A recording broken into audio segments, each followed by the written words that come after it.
Joining us now is Democratic Congressman Joaquin Castro from Texas. He sits on both the Foreign Affairs and Intelligence Committees. Congressman, thank you for making time for us this evening. I hope you were able to hear some of our conversation with your Republican colleague, Anna Paulina Luna. I'll start with your reaction. Well, look, obviously, I strongly disagree with a lot of the things that she said. I think that this whole time, Donald Trump made it clear what this war and this action was about. It was about regime change, about oil, about going after valuable resources, and about land. And hearing the president speak today and watching the action overnight, I'm even more disturbed because it's as if the president didn't learn any of the lessons from Iraq or Afghanistan, didn't learn any of the lessons on regime change.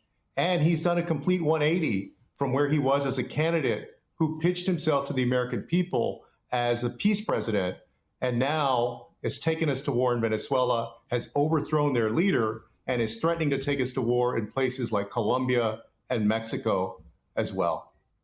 Have you, Congressman, just kind of like on a philosophical level, have you thought of what Donald Trump's foreign policy doctrine is? I mean, it seems for anyone who's watching Pete Hegseth these days, it's FAFO, which seems to be like the motto that they're really proud of, which is like mess around and find out. It seems like that's what they're using as a threatening menace to leaders all across the region around the world. But do you see something more deeper than that as a foreign policy doctrine by the Trump administration? I wouldn't say that it's deeper. I think his foreign policy is make Trump rich. I don't think he's doing what's in the best interest of the United States of America or even Venezuela.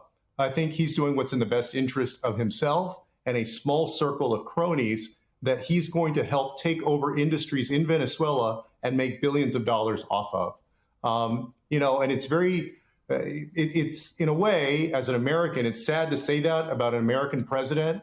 But I really believe at this point that when the Supreme Court issued that ruling that gave Donald Trump wide immunity for quote unquote official acts, that to him was taking off any kind of guardrails or shackles, and basically in his mind allowed him to do whatever he wants to do to make money for his cronies and in some cases his family. You think about the proposed development of condos and other real estate in Gaza that Jared Kushner was going to be a part of. Jared Kushner going to be part of that Paramount deal and then got shamed into backing off of it. The Trump company still doing real estate deals all over the world. And so I think this is another play for Donald Trump and the people that he wants to help make money.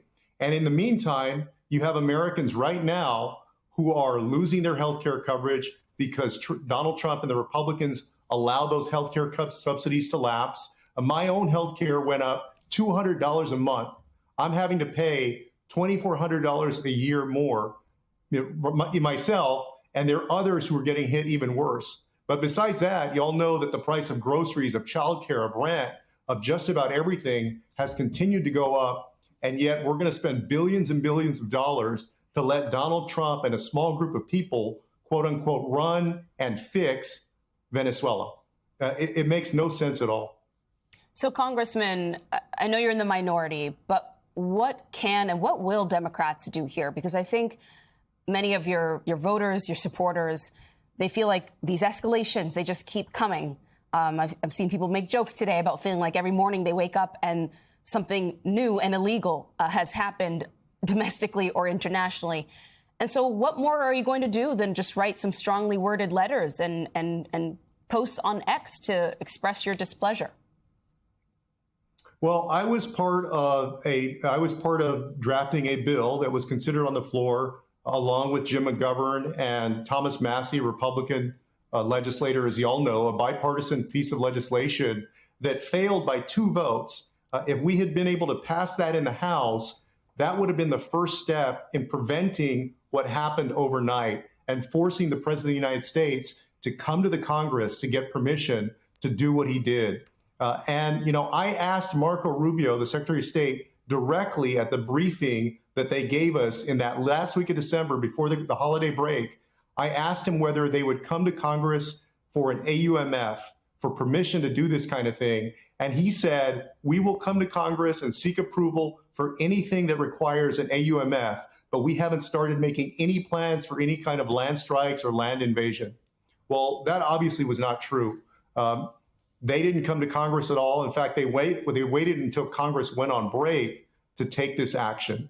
And so hopefully there will be bipartisan support when we bring those resolutions back up and ask Donald Trump again to come to Congress for any further actions. So that's what we're going to be working on this week or next week when we return to Congress.